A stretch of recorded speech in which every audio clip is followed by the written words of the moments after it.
몇 주 전에 어느 교회에 특별 새벽 기도회에 가서 말씀을 전한 적이 있습니다. 그런데 그 다음 날 말씀을 이제 전해주신 분이 김요한 목사님이라고 하는 분입니다. 이분이 설교하셨는데 재미있는 얘기를 들었어요. 그 아버님께서 김장환 목사님이십니다. 극동방송 사장님이시죠. 그런데 그 아버님 목사님께서 미국의 유학 시절에 백인 여성과 결혼을 해서 3남매를 낳았습니다. 자녀들이 혼혈인 거죠. 그런데 몇 년 전에 자기 형이, 그러니까 장남이 이제 아들을 낳았다는 겁니다. 그때부터 그 형님께서 도대체 이 아들의 이름을 뭐로 붙여야 할지 너무너무 고민을 하더라는 겁니다. 왜냐하면 종자 돌림으로 이름을 져야만 하는데 친척들이 많답니다. 그러니까 이 아들 이전에 태어난 사촌들, 꼬맹이들이 많아가지고 좋은 종자 돌림 이름은 다 가져갔다는 거예요. 그래서 뭐 철종이나 뭐 수종이나 뭐 하여튼 문종이나 여러 가지 종자 다 가져가가지고 아유 뭐 이거 막 이종 저종 하다가 뭐 색종 뭐 하여튼 붙일 게 없더라는 겁니다. 고민은 너무 빠졌어요. 형님께서 아들 이름을 고민하다가 붙여주지 못하고 3개월을 그냥 끙끙 앓더라는 겁니다. 3개월 동안을. 근데 어느 날이에요, 이 남매가 이제 아버지 집에 모여가지고 식사를 하는데 갑자기 형이 무릎을 딱 치면서 막 펄쩍펄쩍 뛰면서 와, 우리 아들 이름 드디어 생각났다. 뭐냐고 했더니 순종이라는 겁니다. 순종. 다들 너무너무 와, 왜 여지껏 그 이름을 생각을 못했을까? 성경적으로도 너무나 좋고 발음도 너무나 좋다. 막 그렇게 다들 이구동성 다 그 이름 생각한 거 칭찬해주고 좋다 좋다 하는데 그 미국인 어머님께서 갑자기 그 시간에 그거 순종 안 된다는 겁니다. 어머님 왜 안 돼요? 했더니 그 미국인 어머님께서 갑자기 유창한 한국어로 말씀하시기를 야야, 걔가 순종이냐 잡종이지.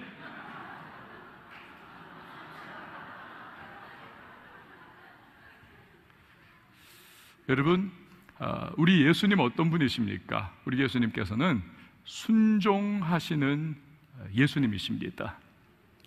히브리서 5장 8절 보면요, 그가 아들이시면서도 받으신 고난으로 순종함을 배워서, 빌립보서 2장 8절에도 사람의 모양으로 나타나사 자기를 낮추시고 죽기까지 복종하셨으니 곧 십자가에 죽으심이라. 그러니까 예수님은 순종하신 주님, 하나님의 아들이시지만 그러나 순종으로 이 땅에 오셔서 비천한 어린아기의 모습으로 그렇게 살아가시고 자라시고 마지막에는 그 순종의 절대치까지 십자가의 사명을 완수하신 예수님.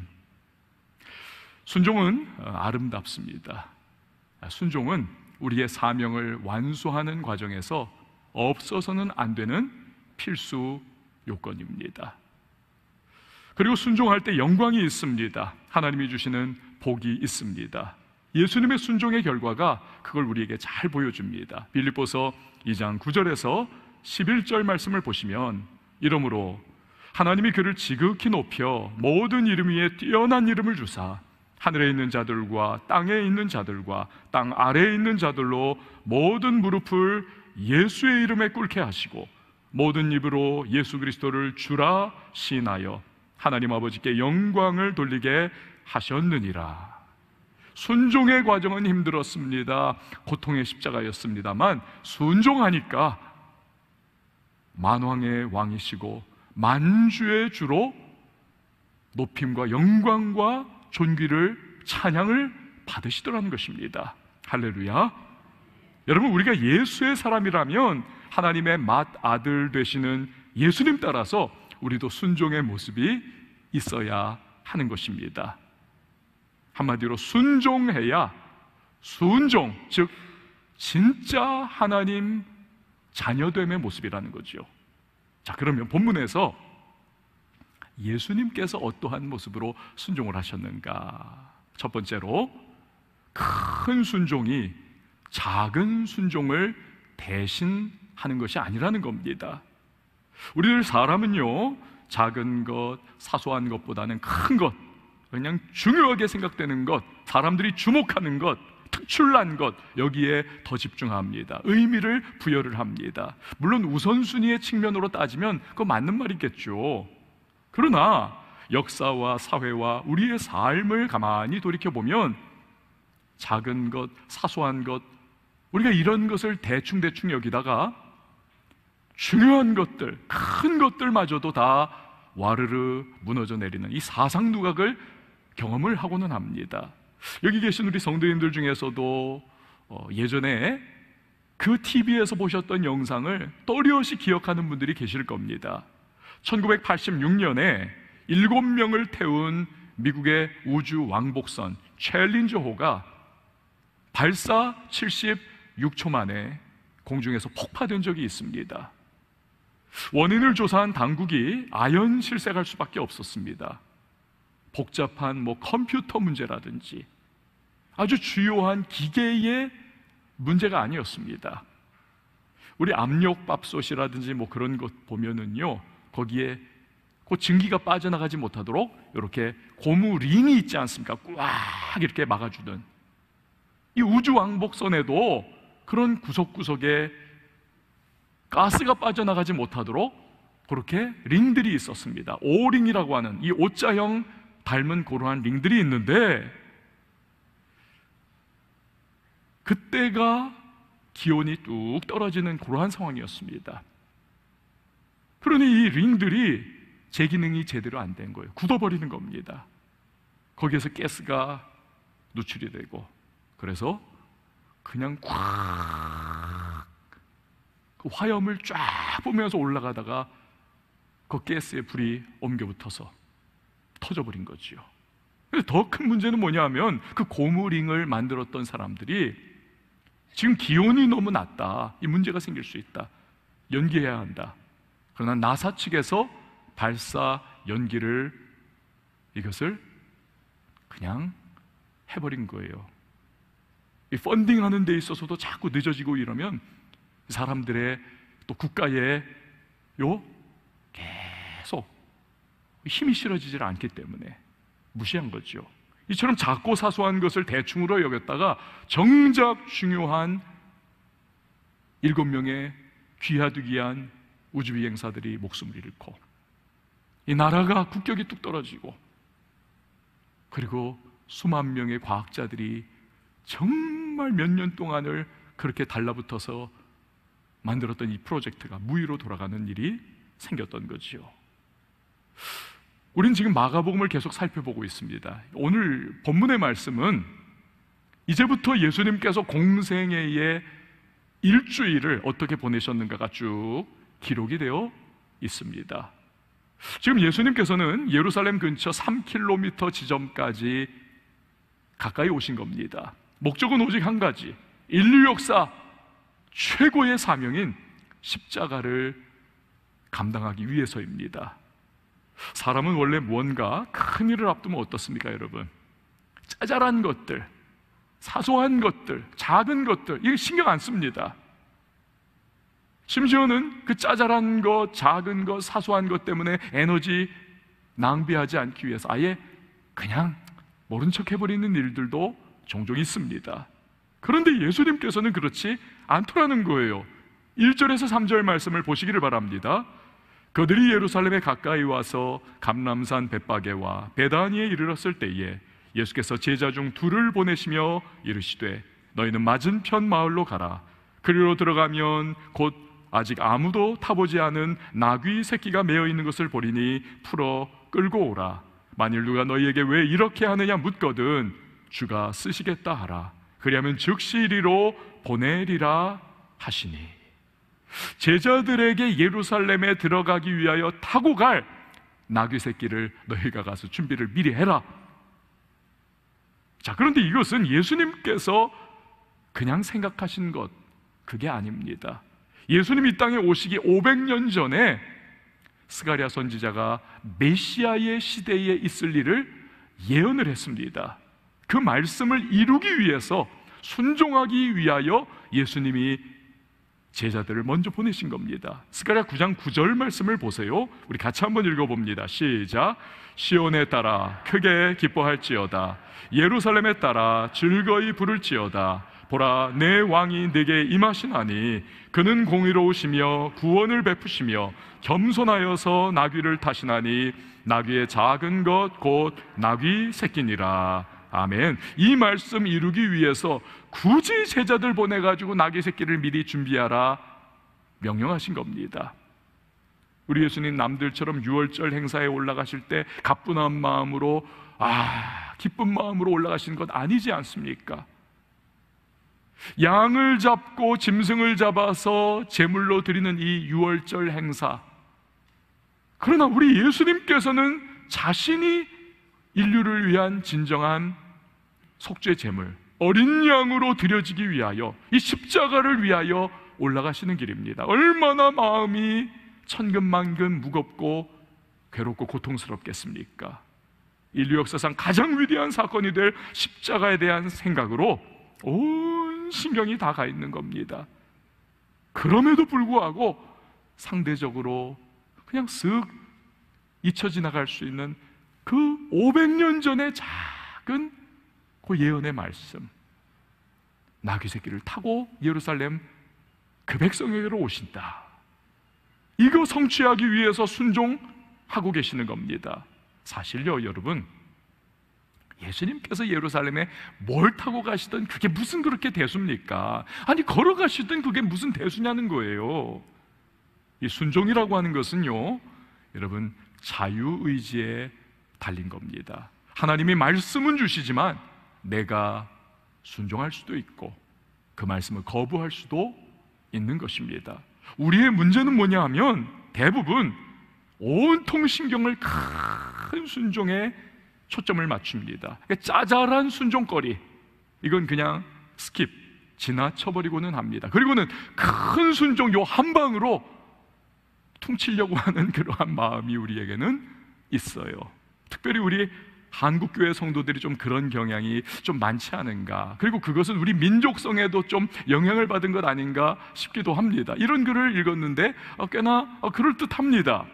우리 한국 사람들은 땅덩이 작은 나라에 태어나서 큰 것, 이런 걸 좋아하고 뭐 이름 붙일 때도 그런 거를 붙이기를 좋아한다는 거예요. 유달리 예를 들어 우리 나라 이름부터 뭡니까? 대한민국이에요. 대한민국, 큰 대자. 다른 여러 나라 여러분 보십시오, 대자 붙인 나라, 그 가뭄에 콩나듯 몇 개 있을까요? 우리나라 대자, 이런 나라가 없습니다. 이름이. 나라의 통수권자는 또 어떻습니까? 영미권은 그냥 프레지던트.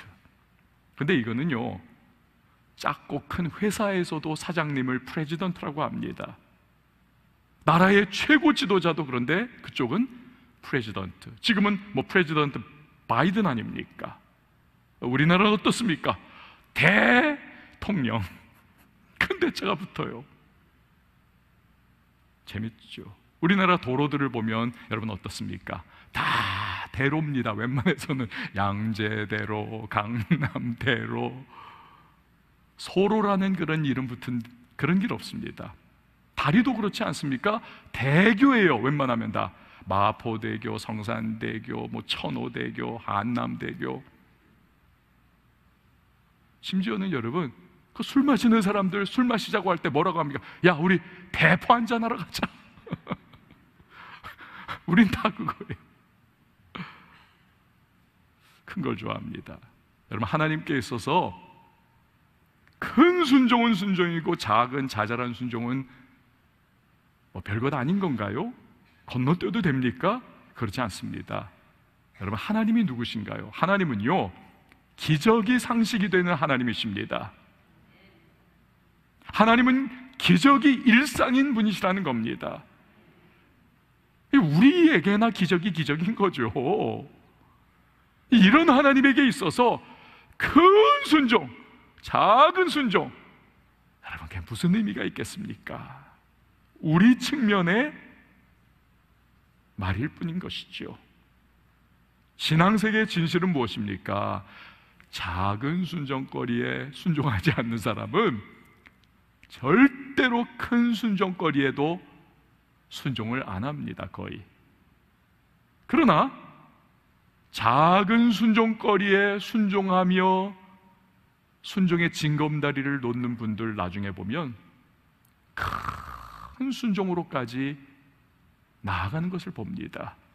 여러분, 저를 한번 따라해 주시면 좋겠습니다. 작은 순종은 큰 순종으로 나아가는 징검다리다. 그렇습니다, 여러분. 예수님이 오늘 본문에서 보여주는 것이 바로 그것입니다. 예수님의 전생애를 보면 순종의 나열이라고 말을 할 수가 있습니다. 하나님 아버지의 뜻을 따라서 영광의 보좌를 버리고 어린아기의 모습으로 이 땅 순종하여 오시지 않았습니까? 부모님도 순종하여 받으시더라.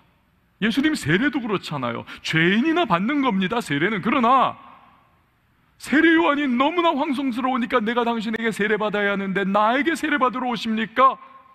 하지만 예수님은 순종하시죠. 세례를 받으십니다. 오늘 본문에서도 우리 예수님 나귀 새끼 타는 그 일에도 순종을 하시고 결국 순종의 최고봉 십자가까지 짊어지시지 않으십니까? 여러분, 이 중에서 그 순종의 돌 하나라도 빠진다면 공생애라고 하는 건물은 와르르 무너져 내리는 것입니다. 사랑하는 여러분, 하나님 앞에서 우리가 무엇으로 큰 순종과 작은 순종의 기준을 삼을 수가 있겠습니까? 무엇으로 위대한 순종과 짜잘한 순종이라고 하는 기준을 우리가 거론할 수 있겠습니까? 그건 우리가 정할 것이 아닙니다. 그건 하나님께 달린 것, 하나님의 측면의 문제인 겁니다. 우리는 단지 하나님이 주신 말씀 따라서 내게 주어진 순종을 하고 하나님이 기뻐하시는 순종의 디딤돌을 이렇게 놓다 보면 나중에 신앙생활 뒤돌아보면 와, 여기까지 순종할 수 있었네. 여러분, 간증의 주인공이 될 수 있음을 믿으시기를 바랍니다. 저와 여러분이 그런 인생이 되어야 하지 않겠습니까? 예수님처럼. 자, 두 번째로 우리 예수님, 그분의 순종을 보면요, 순종은 도우시는 하나님의 은혜가 있다는 것입니다. 도우신 하나님의 은혜가. 우리가 여러분 순종하지 못하는 이유가 뭡니까? 많은 경우에 내가 한다고 생각해서 그렇습니다. 내가 한다. 그러니 순종이 무거워요. 짐이 됩니다. 너무 하기 힘들고 하기도 싫은 숙제를 억지로 해야 하는 것과 같은 마음이 드는 것입니다. 정말 그런가요? 아닙니다. 순종은 사실은 내가 하는 것이 아닙니다. 정확히 말씀드리자면 순종을 내가 하려고 한다, 그건 불가능합니다. 절대로. 순종은요, 때를 따라서 주시는 하나님의 은혜 때문에 내가 감당할 수가 있는 것입니다. 믿으시기 바랍니다. 때를 따라서 주시는 하나님의 은혜, 이 악물고 몇 번은 한다 할지라도 여러분 내 힘으로 한다, 그 평생 순종, 그 불가능한 겁니다. 세상이 우리를 가만 놔두지 않아요. 마귀가 우리를 내버려 두지 않습니다. 그 순종의 무게가 우리가 감당할 수 있는 것이 못 되는 겁니다. 오직 우리가 순종할 수 있는 것은 때를 따라 도우신 하나님의 은혜 때문에. 그러니까 여러분, 성경 히브리서 4장 16절 말씀 보세요. 현대인의 성경으로 우리 같이 한번 읽어보도록 하겠습니다. 시작. 그러므로 우리는 불쌍히 여기심을 받고 때를 따라 도우시는 은혜를 받기 위하여 담대하게 하나님의 보좌로 가까이 나아갑시다. 아멘. 여러분, 오늘 본문의 예수님의 순종도 바로 그걸 보여주는 것입니다. 사실 예수님이 남의 집 나귀 새끼를 풀어가지고 가지고 와라, 사실 이건 가당치도 않은 그러한 예수님의 말씀이세요. 제자들이 너무 당황했을 겁니다. 200년 전 19세기에 서부개척 시대, 남의 말 훔쳐 타고 가면 교수형입니다. 근데 2000년 전 1세기 그 고대 사회, 엄청난 재산 가치를 가지고 있고 노동력을 가지고 있는 이 나귀를 멋대로 풀어가지고 가지고 간다. 여러분, 이건 큰일 날 일입니다.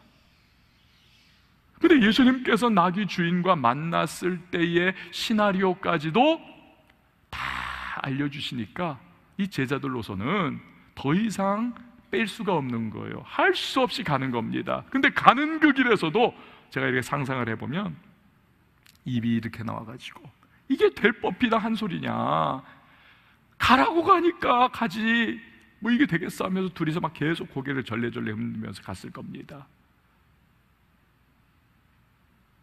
심지어는요, 이 두 제자는 사실 안 된다는 거부하라고 인증샷 찍으러 가는 마음이었을지도 몰라요.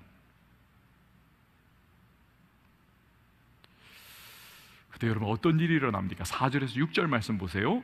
제자들이 가서 본즉 나귀 새끼가 문 앞 거리에 매어 있는지라. 그것을 푸니 거기 서 있는 사람 중 어떤 이들이 이르되 나귀 새끼를 풀어 무엇하려 하느냐 하매 제자들이 예수께서 이르신 대로 말한데 이에 허락하는지라. 그러니까 기가 막힌 일이 일어났다는 겁니다. 마치 남의 자동차 문 열고 거기 딱 앉았더니 그 벤츠 주인이 열쇠를 쥐어주고 잘 타고 가라는 겁니다. 전혀 모르는 사람인데 이런 일이 일어나는 거예요.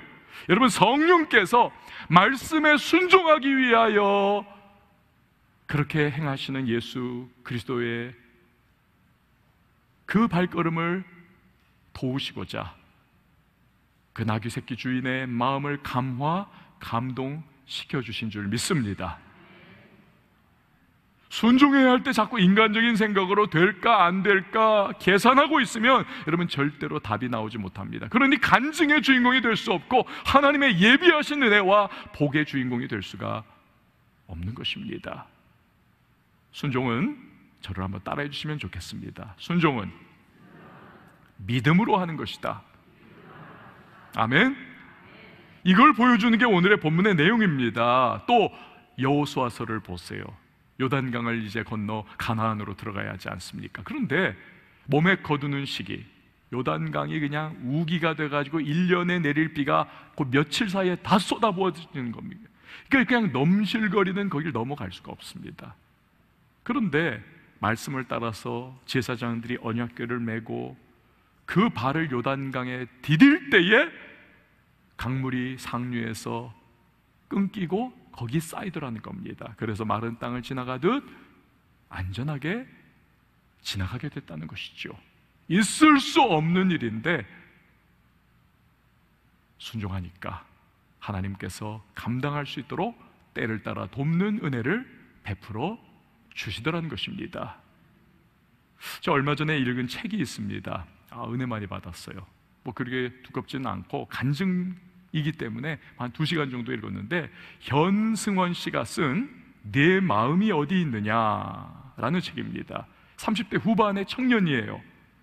요즘은 뭐 그 나이에도 아니면 20대에도 IT 기업을 막 이렇게 차려가지고 막 수백억 수천억 그런 오너가 되는 사람들도 가끔 있지 않습니까?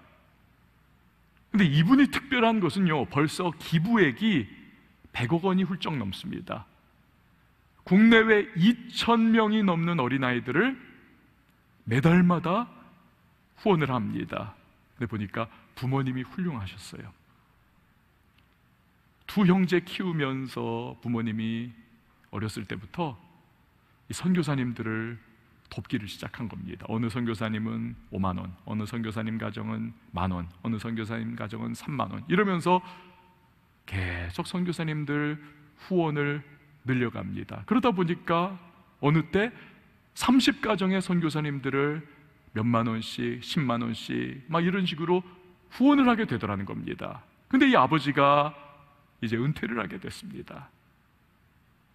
그러니 뭐 화수분도 아니고 이제는 돈이 말라가는 거죠. 어머니께서 가족회의를 열더니 이제 우리 이 재정 상황이 더 이상 뭐 나올 데가 없고 매달 받는 거로 그냥 연금으로 살아야 하니까 이제 좀 줄이자 선교사 후원을. 그때 이 현승원 청년이 엄마 안 돼요. 하나님께서 우리에게 하라고 하시는 건데 우리가 순종해야죠 끝까지. 그러면서 자기가 대학생이었는데 그때 과외를 하면서 거기서 과외비 받아가지고는 거길 채워가는 겁니다. 선교사 후원비를. 그러면서 이 청년이 꿈을 가져요. 대치동의 일타 강사들, 그 최고의 슈퍼스타 강사들처럼 나도 그런 강사들이라. 그래가지고 비디오 찍어가지고 자기도 따라하고 그 다 막 그냥 훈련을 해가지고는 학원을 차렸는데 이게 막 번창을 하고 전국에 막 수십 개의 학원을 차리고 거기에서 또 발전해가지고 결국 인터넷 교육 기업체를 세웠습니다. 지금 기업 가치가 3,300억 원. 이분의 책을 보면요, 결국 순종의 작은 발걸음을 뗄 때에 때를 따라 도우시는 하나님의 은혜가 있더라. 이걸 간증하고 있는 겁니다. 피할 길도 주시고 감당할 힘도 주시고 사람도 붙여주시고 하나님의 은혜가 있더라. 사랑하는 여러분, 말씀을 앞에 놓고 우리가 해야 할 일이 무엇입니까? 두려움이 있을 수 있죠. 걱정이 있습니다. 염려 있습니다. 시험도 다가옵니다. 무겁습니다. 그러나 마음을 정하고 순종의 작은 한 걸음을 떼는 겁니다. 그게 바로 믿음입니다. 그러면 우리로 하여금 순종을 이룰 수 있도록 하나님께서 때를 따라 돕는 은혜를 주십니다. 그 은혜 때문에 감당할 수 있는 거죠. 저와 여러분이 그 은혜 누릴 수 있기를 축복합니다. 세 번째로는 예수님의 모습에서 배우는 순종, 순종의 항상성을 유지하라는 것입니다. 계속 순종하라. 그 태도 유지하라. 예수님의 모습과 행하심을 살펴보면요, 야, 진짜 예수님 우리가 마땅히 따라야 할 본이시구나. 먼저 제자들이 끌고 온 나귀 새끼를 타고 예루살렘으로 입성을 하십니다. 7절에서 10절 말씀 보세요.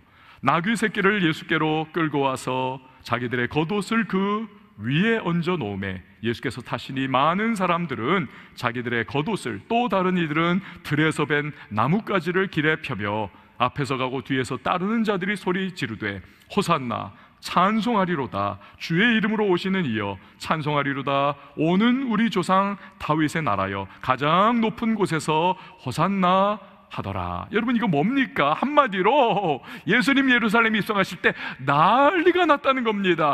호산나 무슨 뜻입니까? 오, 주님 지금 우리를 구원하소서. 그 사람들의 마음에는 예수님께서 정치적인 메시아로 로마의 압제를 끝내버리고 독립과 다윗의 왕국을 재건하는 심정적인 왕으로 받아들여진 겁니다. 자기들 옷을 벗어서 길가에 깔았다고 하지 않습니까? 열왕기하 9장 13절에 나오듯 이스라엘의 전통입니다. 왕에게 존경과 예우의 표를 그렇게 하는 거예요. 이스라엘 사람들은 오는 우리 조상 다윗의 나라요, 이 말 역시도 메시아의 나라를 고백을 하는 말인 것입니다. 지금 막 사람들이 예수님을 막 옹립하면서 막 붕붕붕붕 띄우고 있어요. 이때 자칫 잘못하면 이 예수님의 마음이 이게 뚝 추락을 해버리는 겁니다. 여러분, 예수님도요 육신을 입고 이 땅에 오셨기 때문에 감정과 정서와 육신의 아픔과 고통, 무죄한 분이시지만 유혹과 시험도 얼마든지 예수님께 다가오신 겁니다. 그걸 다 극복하시고 다 승리하셨던 거죠. 그렇기 때문에 고통과 저주의 십자가를 회피하고 싶고 대신에 왕좌에 앉아 예수님도 왕노릇하려 할 수 있습니다. 그게 바로 마귀가 공생의 사역을 시작하기 전에 던졌던 세 가지 유혹 중에 하나가 아닙니까? 유력한 대선 후보가 나타나면 어떻습니까?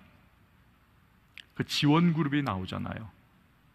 그 대선 후보를 교육시키는 전문가들이 포진을 합니다. 오피니언 리더들이 따라붙습니다. 그러면서 본격적으로 대선 행보가 시작이 되는 거죠. 근데 문제는 그래도 떨어지고는 합니다. 예수님, 그럴 필요 없어요. 이미 사람들이 다 예수님을 왕으로 마음에 옹립을 했습니다. 그러니 예수님께서 나를 따르라 한마디만 하면 이제 끝나는 겁니다. 그런데 그 순간 예수님께서는 너무나도 독특한 행보를 보이십니다. 11절 말씀 우리 같이 한번 읽어보도록 하겠습니다. 시작. 예수께서 예루살렘에 이르러 성전에 들어가사 모든 것을 둘러보시고 때가 이미 저물매 12 제자를 데리시고 베다니에 나가시니라. 아멘. 군중을 떠나서 성전에 들어가시더라는 겁니다. 성전을 둘러보십니다. 그리고 열광적 지지자들로 가득했던 예루살렘을 떠나서 나사로가 살고 있는 3km 밖에 베다니 동네 촌곳에 가서 그 12 제자 데리고 묵으시더라는 거예요. 여러분, 이런 예수님의 모습이 무엇을 뜻합니까? 예루살렘 성전은 진정한 성전 되시는 예수님의 예표입니다. 예루살렘 성전에서 드려지는 번제 등은 진정한 인류의 어린 양 되시는 예수 그리스도를 예표해 주는 것입니다. 또한 성전은 무엇입니까? 오직 하나님 한 분만 진정한 하나님이요 왕이시라는 고백이 터지는 장소예요. 그래서 다윗이 그렇게도 성전 건축을 하고 싶었던 이유가 뭡니까? 비록 내가 통일왕국의 왕이지만 내가 아니라 이 백성들의 진정한 그리고 유일한 왕은 하나님이십니다. 이걸 믿음으로 그가 고백을 했던 거죠. 그래서 성전 건축하고 싶었던 겁니다. 그래서 하나님이 너무 기뻐하신 거예요.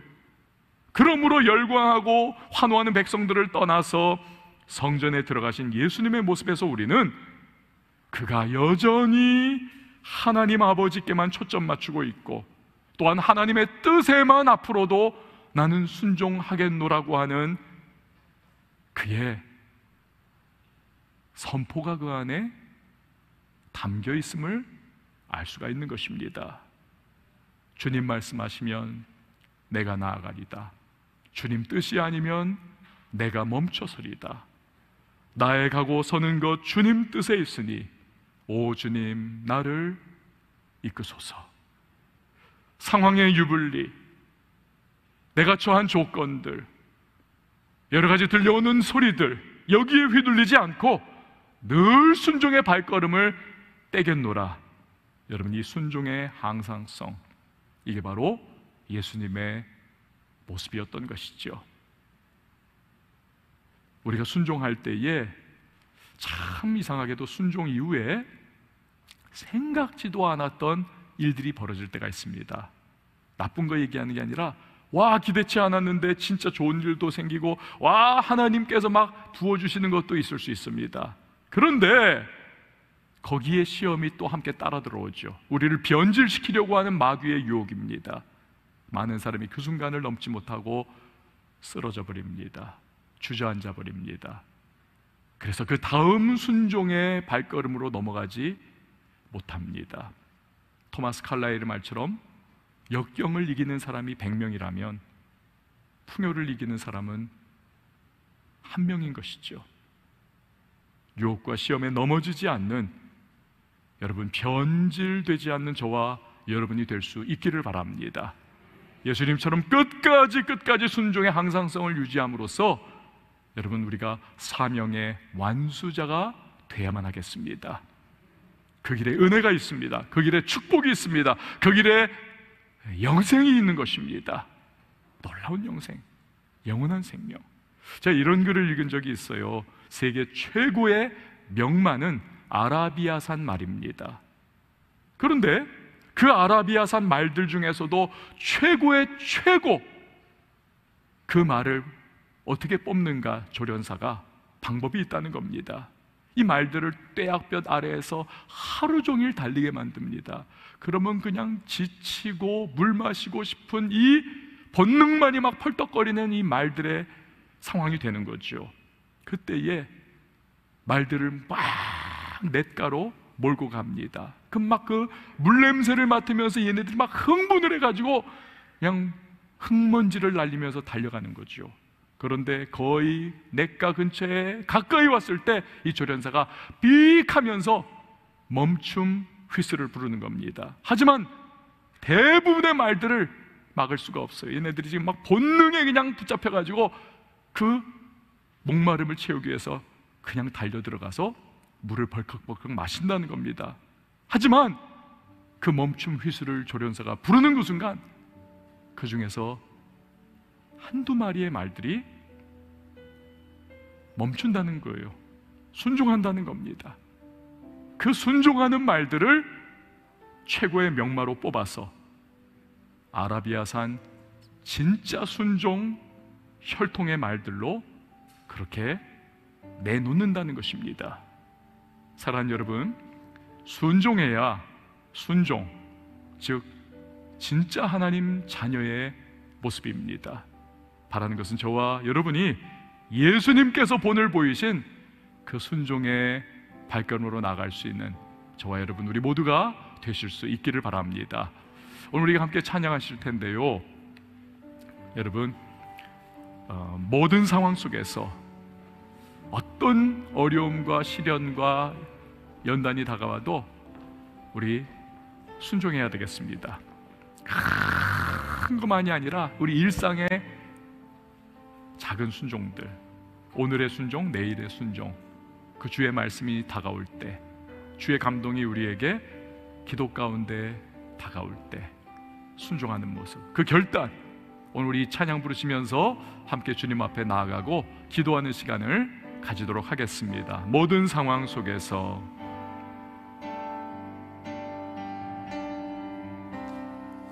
모든 상황 속에서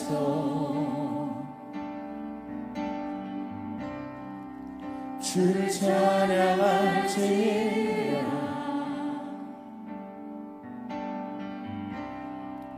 주는 너의 그 삶을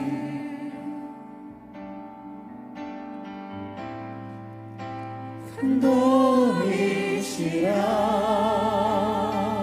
주의 얼굴 구할 때, 주의 얼굴 구할 때, 주의 영을 부으사, 주의 영을 부으사, 크신 사랑 안에서 주를 공회하소서.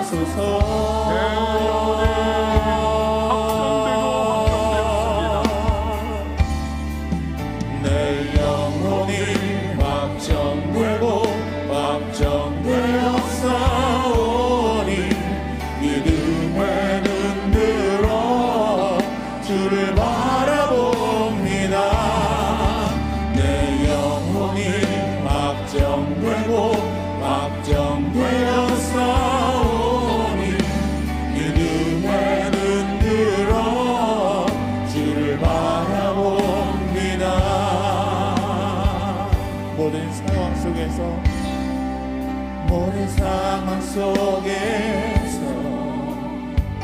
결단하십시다. 주 찬양할지라, 주 찬양할지라.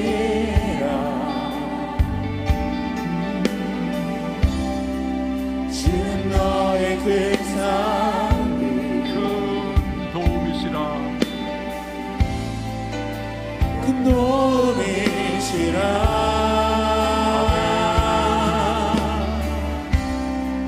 주의 얼굴 구할 때 주의 영을 부으사, 주의 영을 부으사, 크신 사랑 안에서, 크신 사랑 안에서 주를 보게 하소서.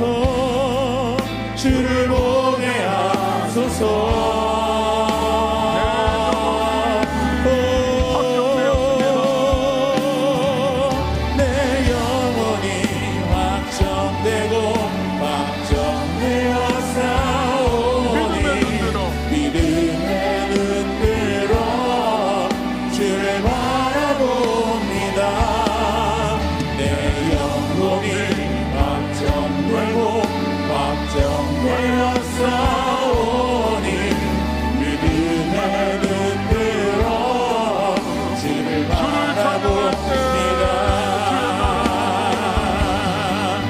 주를 찬양할 때 주의 나라 이미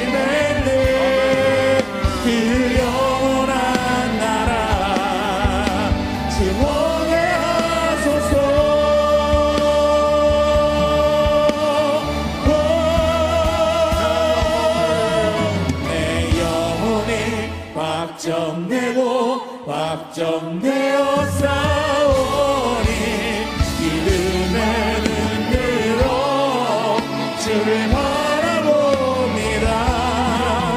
내 영혼이 확정되고 확정되어 싸우니 믿음의 눈으로 주를 바라봅니다. 함께 두 손을 높이 들고 내 영혼이 확정되고 확정되어 싸우니 믿음의 눈으로 주를 바라봅니다. 내 영혼이 확정되고 확정되어 싸우니 믿음의 눈으로 주를 바라봅니다. 믿음의 눈으로 주를 바라봅니다. 여러분, 이 시간에 우리 기도하며 나갈 때에 예수님의 순종의 모습을 우리 살펴보았습니다. 큰 순종이 작은 순종을 대신하는 게 아닙니다. 작은 순종의 징검다리가 큰 순종으로 우리를 인도합니다. 순종을 도우시는 하나님의 은혜가 있기에 순종할 수 있는 겁니다. 순종 이후에도 우리는 순종의 항상성을 유지하며 매일의 삶의 자리에서 일상의 순종으로 예수님처럼 나아갈 수 있길 원합니다. 주님, 내가 그렇게 주님 따라가게 하여 달라고 이 시간에 말씀을 기억하며 우리 함께 기도하며 나갑니다. 함께 기도합니다. 하나님 아버지, 감사합니다. 우리의 삶에 다가오는 주님의 말씀, 내 영혼이 확정되고 확정되어 싸우니 믿음의 눈으로 그를 바라봅니다. 내 영혼이 확정되고 확정되어 싸우니 믿음의 눈으로 주를 바라봅니다. 내 영혼이 확정되고 확정되어 싸우니 믿음의 눈으로 주를 바라봅니다. 내 영혼이 확정되고 확정되어 싸우니 믿음의 눈으로 주를 바라봅니다. 예수님이 그렇게 본을 보여주셨듯 믿음으로 순종의 사람 되어 하나님의 마음에 기쁨 드리는 우리 모든 주의 백성들이 되게 하여 주시옵소서. 예수님의 이름으로 기도합니다. 아멘.